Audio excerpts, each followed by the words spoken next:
Good morning. I'm Anju and I are walking to Crested Butte, and this is the beginning of our hike, and it's the Maroon Bells.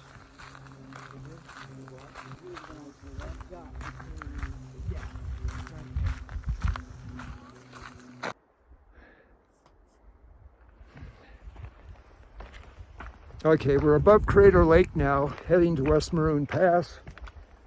It's been a delightful morning. A little cool, a little breezy, but not bad.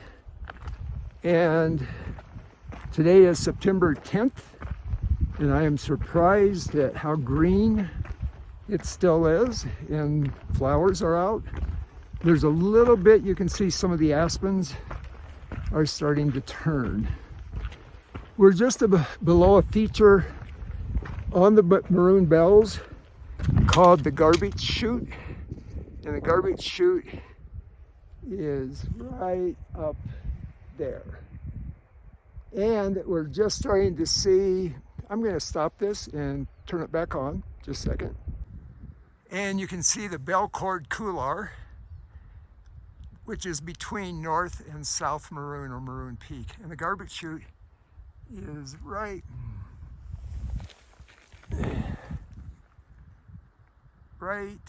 there is the Garbage Chute, and that snow patch there is the bottom of the Belcord.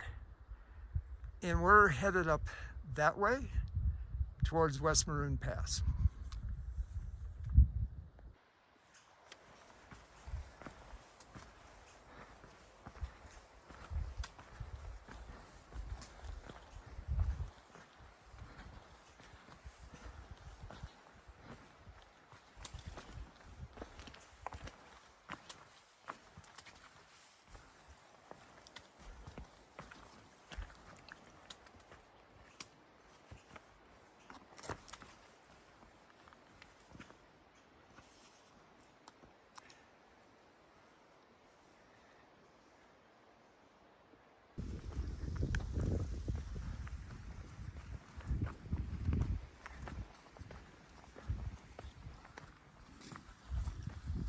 Well, we're in the basin just below West Maroon Pass.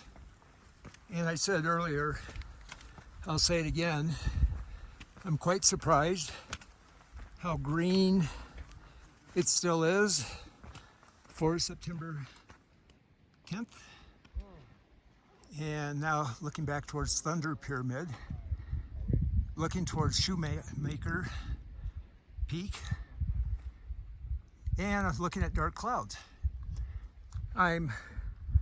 We're keeping a watch on the clouds, but I'm not super worried right now.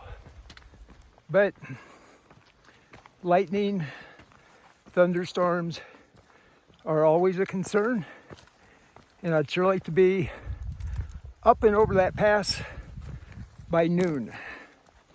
And it's 11:15. I think we're going to make it. Right up there. Yep.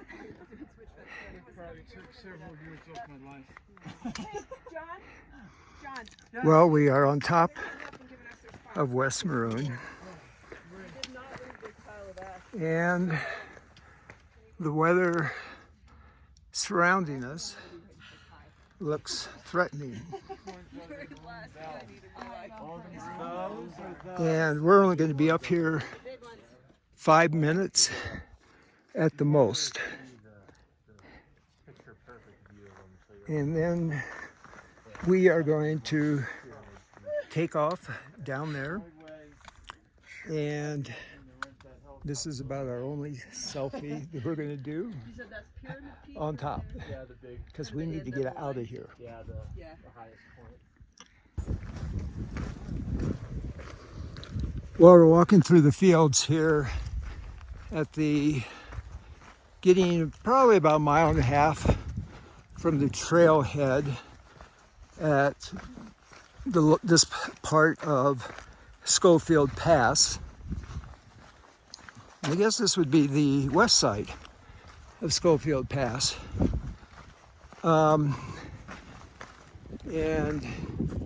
that's looking back up towards West Maroon Pass that has now gotten pretty dark. I'm glad I'm on this side and we'll be in the forest soon. We have heard a lot of thunder, but have not seen lightning. But if I'm not mistaken, I would say lightning and thunder go hand in hand.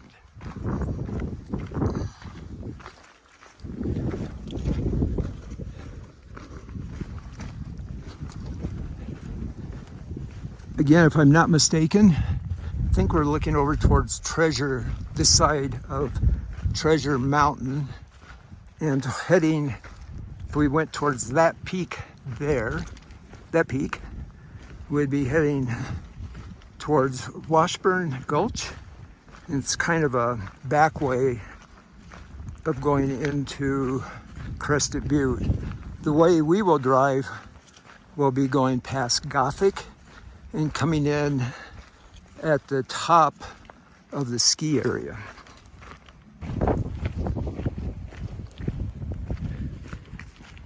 I've actually liked the clouds. We haven't gotten rained on. The time is 1:25. We've dropped down probably about 1,500 vertical feet from the pass, maybe 2,000, and probably about 2 miles, which is nice to get to a lower elevation when you're worried about the weather.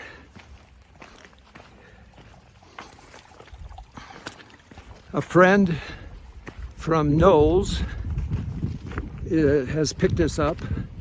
Some of you Knowles people may know Seth Quinn. Worked for Knowles for many, many years. Lives in Crested Butte now and is doing a number of really cool projects around the world. He's doing a project with I think it's the Carfuna project, and he is doing including adventure travel with social work, social justice, which has been really a neat way of doing adventure travel in my view. And just instead of taking people on these treks to Nepal, northern India, Ladakh in northern India, he's combining it with work, service projects, financial support for schools and other NGOs in these places. I will put a link to this, what he's doing on the bottom of this video later when we get to Crested Butte.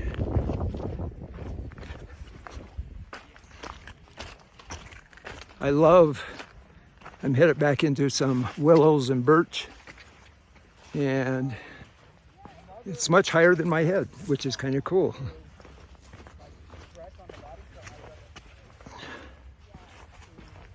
Looking forward to having 3 days over in Crested Butte.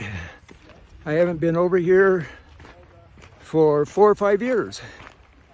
I've been traveling in other places in the world, and there's some really awesome places to visit in my own backyard, and that's where we're headed now.